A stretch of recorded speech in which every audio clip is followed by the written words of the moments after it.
Assalamualaikum warahmatullahi wabarakatuh. Perkenalkan Ya. kami dari kelompok Ledes Squad. Sebelum presentasi kita akan memperkenalkan anggota timnya. Yang pertama ada saya Muhammad Dafar Rozi. Yang selanjutnya ada rekan saya Muhammad Nafal. Yang ketiga ada Muhammad Ilham Fajri Pratama. Yang keempat ada Desi Luciana Manurung. Yang kelima ada Raken Ahmad Zaid. Oke, sebelum presentasi kita akan mengeluarkan jargon kelompok kita. Oke. Udah siap semuanya nih? Udah siap? Siap. Oke. Ledes Squad sama Ledes. Bersama Semua kami. masalah pasti beres. Pasti beres. Lagi Ledes Squad. Horas. Oke, langsung aja kita ke slide selanjutnya.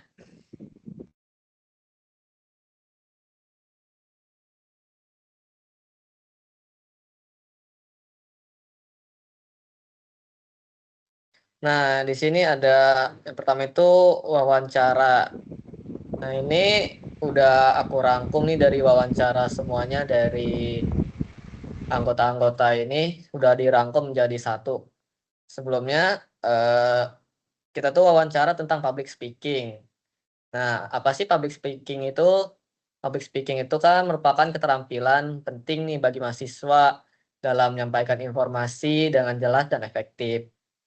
Nah, berdasarkan hasil wawancara dari beberapa mahasiswa yang telah kita wawancarain, ditemukan bahwa kemampuan berbicara di depan umum memiliki dampak besar nih terhadap kepercayaan diri dan pengembangan diri secara akademik maupun profesional. Nah, ini sebagian besar rangkumannya. Yang pertama itu pentingnya public speaking dalam kehidupan mahasiswa. Sebagian besar narasumber menyatakan bahwa public speaking itu bukan hanya tentang berbicara di depan umum, tetapi juga bagaimana menyampaikan pesan dan menyampaikan pesan dengan cara yang dapat dipahami oleh audiens. Nah, keterampilan ini penting karena banyak kegiatan akademik seperti presentasi di kelas, diskusi kelompok yang membutuhkan komunikasi yang baik. Nah, habis itu yang kedua itu ada tantangan dalam public speaking. Nah, apa saja sih tantangan dalam public speaking itu? Nih, beberapa mahasiswa mengaku masih merasa gugup dan takut saat berbicara di depan umum, terutama ketika berhadapan dengan audiens yang belum dikenal. Itu biasanya itu yang belum dikenal itu biasanya gugup, takut buat ngomong apa. Nah, faktor-faktornya kayaknya itu sepertinya kurangnya latihan, rasa takut salah, serta tekanan dari standar penilaian yang tinggi. Jadi sebelum public speaking dia tuh sudah berekspektasi tinggi terhadap audiensnya, takut salah gitu. Menjadi hambatan dalam meningkatkan keterampilan berbicara. Habis itu yang ketiga ada strategi mengatasi rasa gugup. Nah, ini strateginya. Yang pertama itu kita itu sebagai pewawancara public speaking itu menarik napas dalam-dalam untuk menenangkan diri sebelum berbicara. Jadi sebelum kita tuh ngomong, kita tuh harus menarik napas pelan-pelan untuk menenangkan diri kalau emangnya dirasa kita tuh lagi deg-degan atau gugup.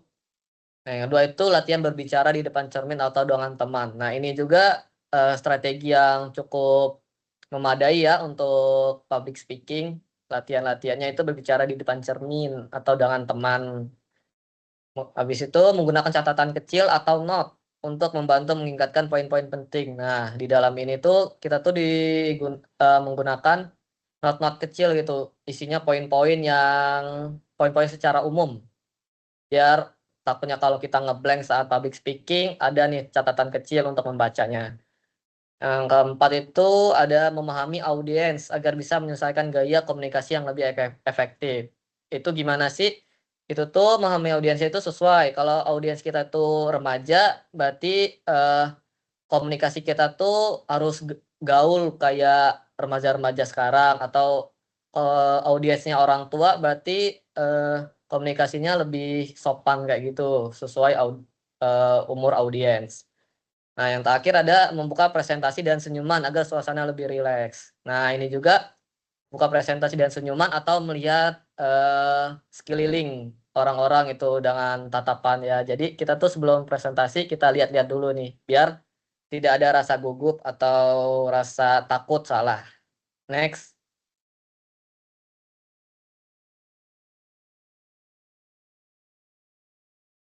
Nah, yang keempat itu ada pengaruh public speaking terhadap pengembangan diri. Pengaruh public speaking terhadap pengembangan diri itu sangatlah besar dampaknya ya.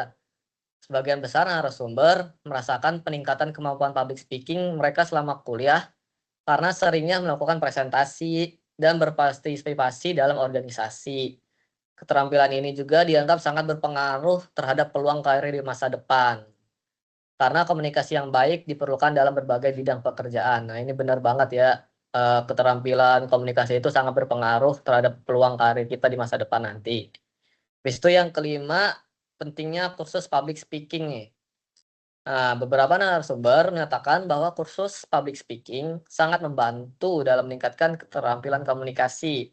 Dengan adanya pelatihan, mahasiswa bisa lebih percaya diri, terbiasa menghadapi audiens, dan mampu menyampaikan informasi yang lebih terstruktur.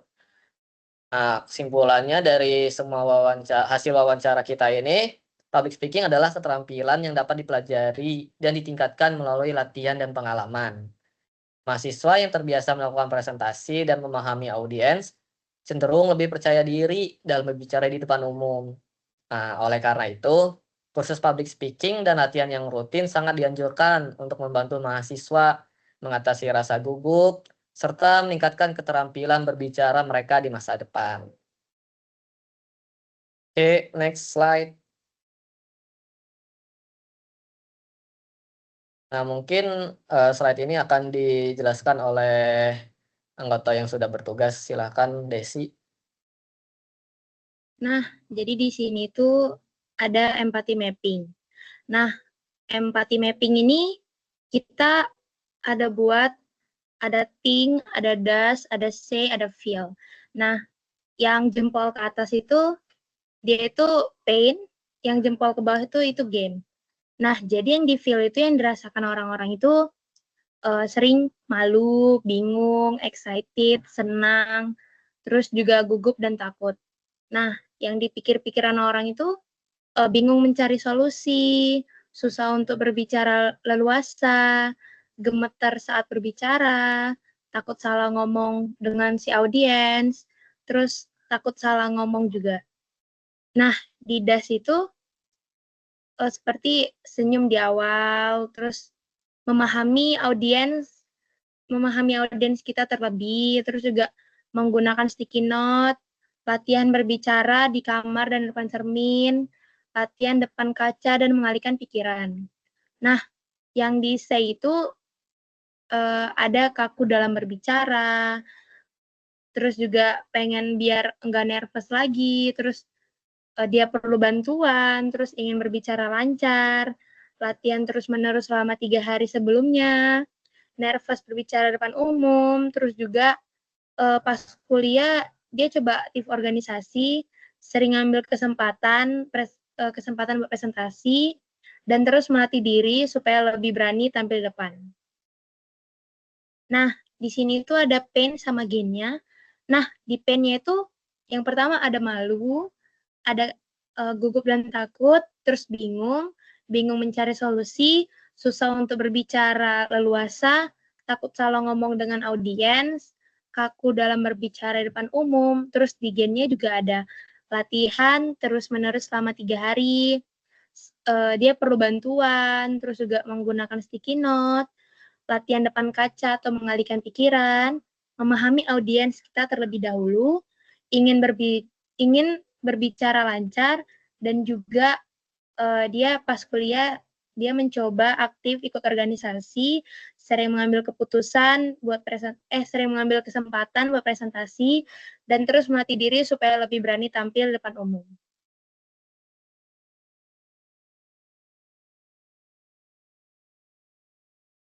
Oke, Nah, next. Ini ada analisis customer journey. Baik, saya akan menjelaskannya. Coba boleh next sekali lagi.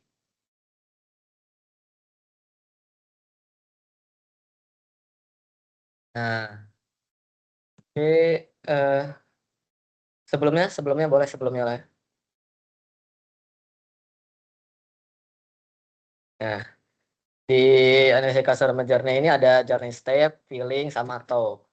Nah, di journey step ini yang pertama itu ada sadar akan kekurangan. Nah, feelingnya itu muka cemberut ya. Nah, itu tuh merasa kurang percaya diri, takut berbicara di depan umum. Nah, terus tuh talknya tuh aku nggak bisa nih kalau stuck terus kayak gini. Nah, analisisnya kita itu pada tahap ini pengguna mulai menyadari bahwa mereka memiliki masalah yang perlu diatasi. Nah, ini adalah tahap pertama dalam perjalanan pelanggan di mana kesadaran kebutuhan atau permasalahan muncul. Jadi si pelanggan ini tuh menyadari akan kekurangannya. Nah, terus tuh yang kedua, journey step-nya itu mencari tips and trick percaya diri saat berbicara di depan umum. Nah, feeling-nya tuh dia tuh penasaran nih mencari informasi dari emoticon ini. Terus talk-nya itu di sosmed mungkin ada solusinya. Nah, analisanya pengguna memulai melakukan riset dan mencari solusi yang sesuai dengan kebutuhan mereka. Nah, mereka mencari sumber daya online seperti artikel, video, atau forum diskusi, atau mencari course-course public speaking untuk meningkatkan public speaking-nya tersebut. Nah, itu ada yang ketiga, journey step-nya itu mendapatkan iklan course public speaking. Nah, itu feeling-nya itu dia tuh merasa tertarik nih dan mulai mempertimbangkan apakah dia mau menerimanya atau enggak. Nah, talk-nya itu dia, wah menarik nih, ada iklan kursus upgrading skill public speaking. Terus analisanya pada tahap ini, pengguna mulai menemukan solusi potensial melalui iklan atau rekomendasi. Nah, mereka menjadi lebih terbuka untuk mencari tahu lebih lanjut tentang produk atau layanan yang ditawarkan oleh iklan course public speaking ini. Nah, habis itu yang journey step yang keempatnya itu tertarik dan mencari informasi lebih dalam tentang kursus public speaking. Nah, feelingnya ini dia tuh bingung, tetapi juga tertarik. Nah, terus tuh apa aku ikut kursus ini aja ya? Lumayan juga nih, ada sertifikatnya, manfaatnya, terus cocok buat mahasiswa. Khususnya mahasiswa yang kekurangannya itu di public speaking ya. Nah, analisanya itu pengguna berada dalam tahap evaluasi. Jadi sebelum mengambil keputusan akhir. Jadi dia masih bimbang nih. Faktor-faktornya kayak mungkin seperti harga, manfaat, sertifikasi, testimoni dari peserta lain yang sudah mengikuti kursus public speaking, itu juga mempengaruhi keputusan si pengguna ini dia bakal mengambil kursus public speaking atau enggak. Nah, habis itu yang step terakhir, journey step-nya mencari dan merasakan solusi dari paket kursus yang cocok dengan kebutuhan pelanggan. Nah, feeling-nya itu senang dan puas kalau ngeliat dari emoticon ini. Talk-nya, dianya akhirnya ada solusi yang cocok buat aku nih. Aku cari dulu dah metode atau paket yang cocok sama kebiasaan berbicara aku. Nah, analisisnya itu pada tahap ini, pelanggan telah mengambil keputusan dan mengikuti kursus public speaking yang sesuai dengan kebutuhannya. Nah, jika pengalaman mereka positif, mereka akan lebih mungkin merekomendasikan kursus kepada orang lain. Seperti itu. Next.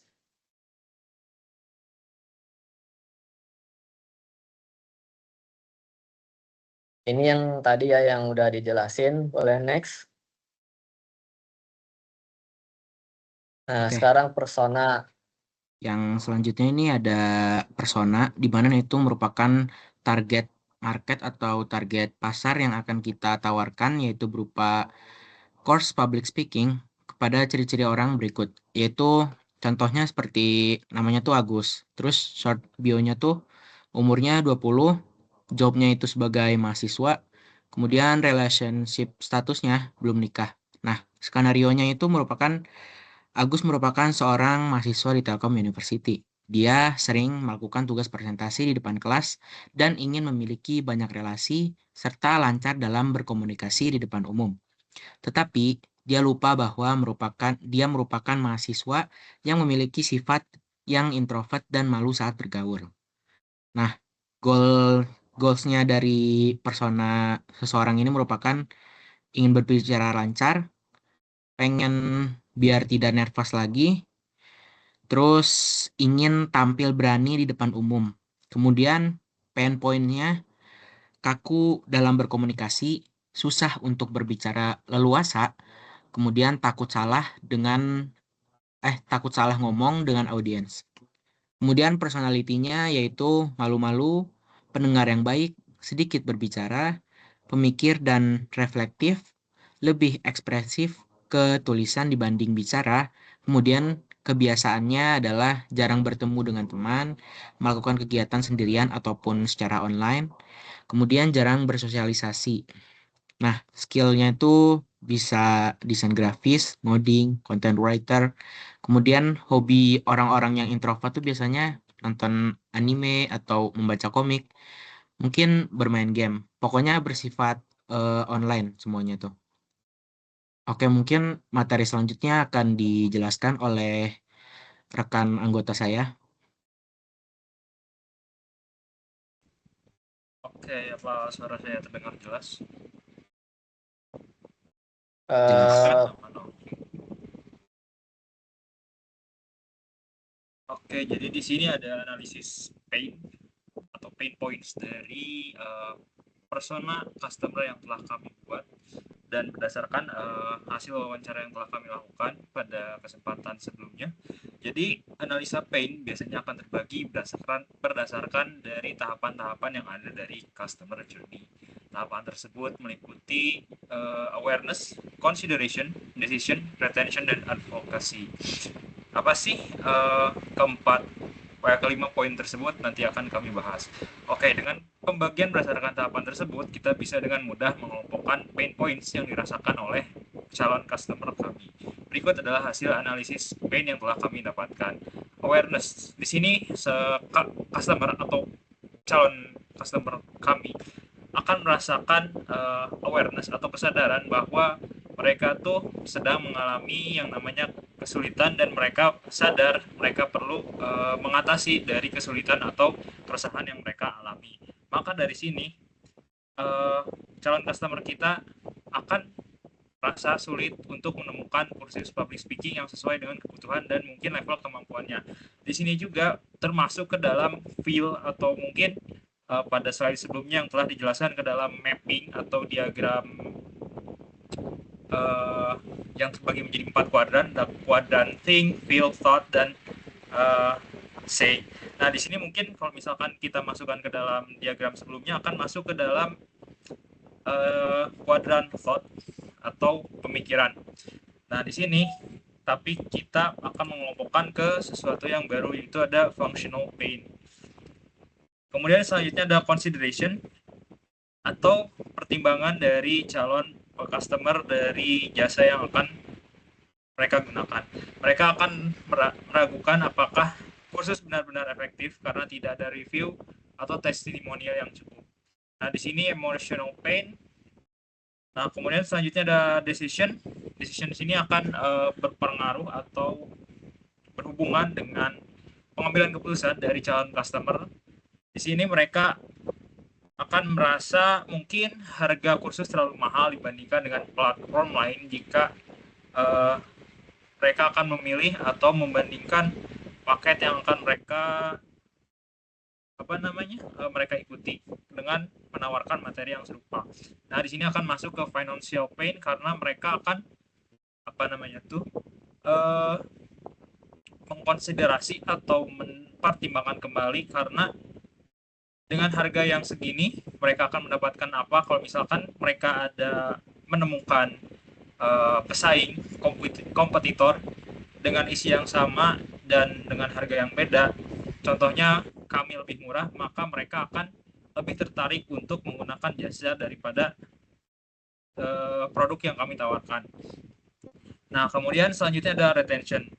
Di sini tuh terbagi menjadi 3 pain points, yaitu yang pertama ada materi mungkin terlalu teoritis dan kurang latihan praktik langsung sehingga sulit dipahami oleh customer kami. Kemudian kurangnya interaksi dengan mentor atau tidak ada sesi coaching profesional. Kemudian yang terakhir dalam tahapan retention atau retention, sertifikat yang diberikan kurang memiliki kredibilitas di dunia kerja. Dan yang terakhir ada advokasi. Di sini calon customer mungkin akan sulit merekomendasikan kursus ke teman mereka jika dirasa tidak ada program referral atau insentif. Sekian mungkin dari analisis pain. Selanjutnya akan dijelaskan oleh rekan yang bertugas.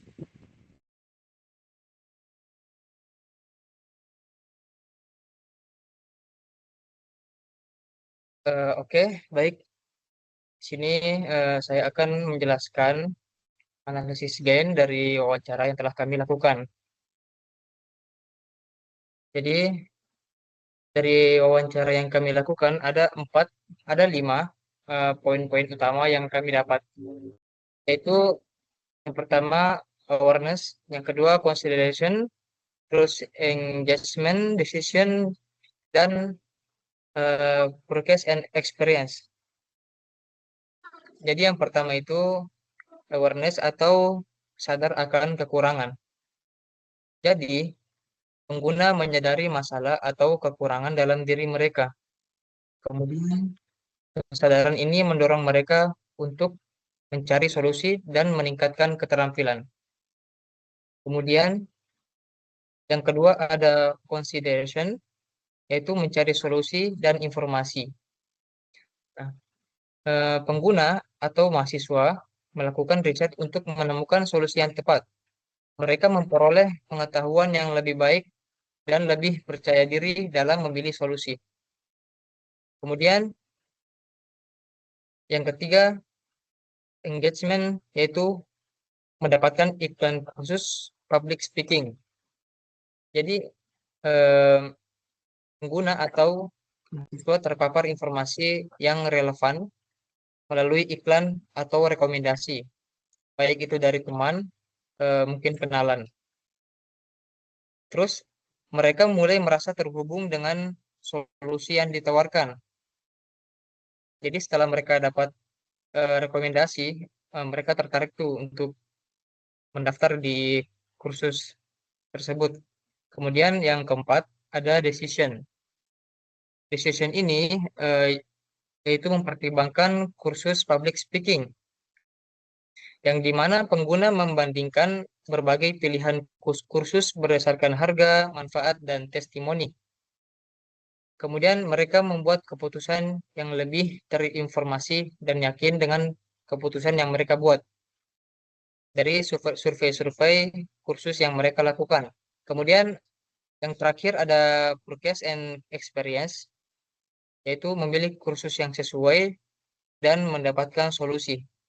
Nah, pengguna atau mahasiswa memilih dan mengikuti kursus yang sesuai dengan level atau kemampuan mereka. Nah, mereka memperoleh peningkatan keterampilan dan merasa puas dengan keputusan yang diambil.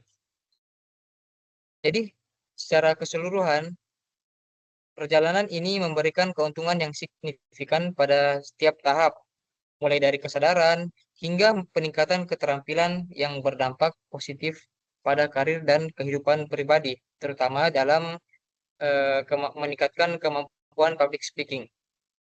Ya, mungkin itu sekian dari saya. Saya lempar ke asisten yang bertugas.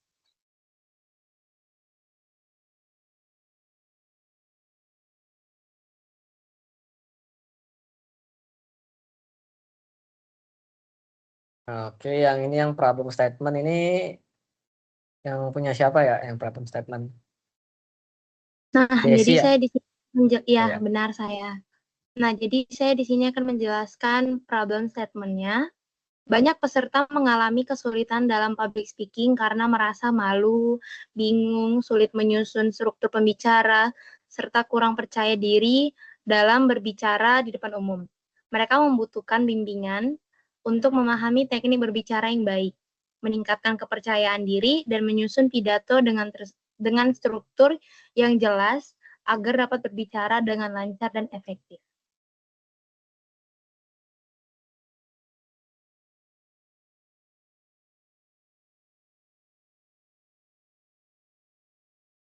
Nah, Oke. kesimpulan dari presentasi kita tadi yang dari slide pertama itu ada wawancara kan. Nah, kesimpulannya itu yang di wawancara itu pentingnya public speaking. Mahasiswa perlu keterampilan ini untuk presentasi dan diskusi akademik. Habis itu tantangannya itu rasa gugup, kurangnya latihan, dan takut salah.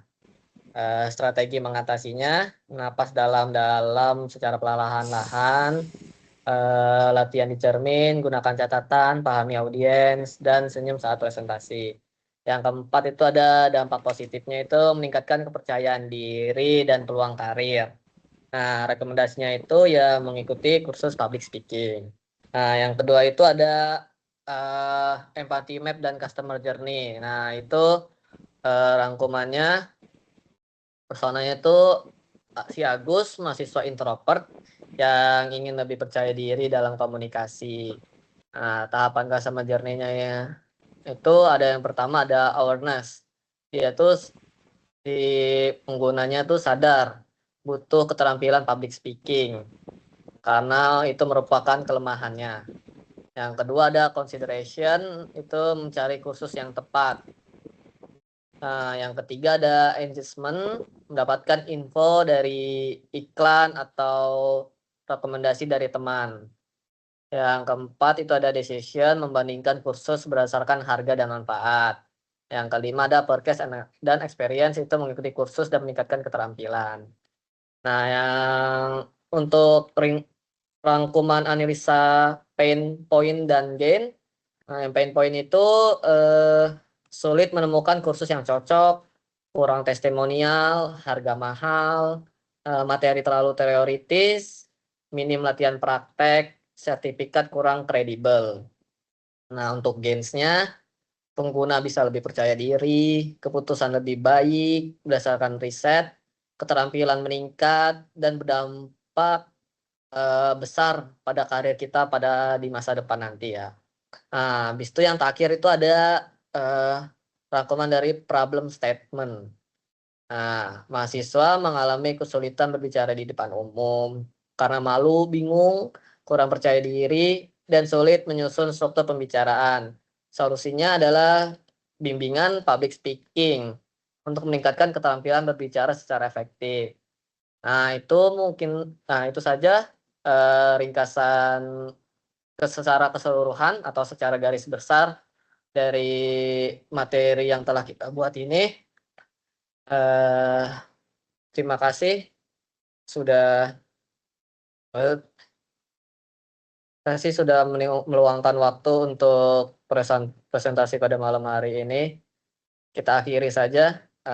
Wassalamualaikum warahmatullahi wabarakatuh. Waalaikumsalam. Waalaikumsalam warahmatullahi wabarakatuh. Kami Waalaikumsalam. juga ingin meminta maaf Waalaikumsalam warahmatullahi apabila wabarakatuh. salah kata yang disengaja maupun tidak disengaja, atas perhatiannya dan atas kekurangan dan kelebihannya. Kami ucapkan terima kasih dan sekali lagi wassalamualaikum warahmatullahi wabarakatuh. Terima kasih Waalaikumsalam. teman-teman. Terima kasih semuanya. Oke. Oke, sebelum kita end Zoom Meet, kita bakal ngeluarin jargon lagi biar tambah semangat nih. Wah, apa tuh Bang? Apaan tuh? Boleh. Boleh, gimana tuh? Langsung ke jargonnya aja kali ya, nggak usah yel-yelnya, biar semangat nih. Boleh. Oke, udah siap nih? Siap. Siap. Oke, yang semangat tapi ya, yang semangat nih. Siap. Oke, ladies squad, Bersama Bersama Ledes. Sama Ledes. Semua Semua masalah pasti beres. Pasti beres. Nah, Ledes Squad. Horas. Horas. Horas. Thank you guys. Thank you. See you. Yuk.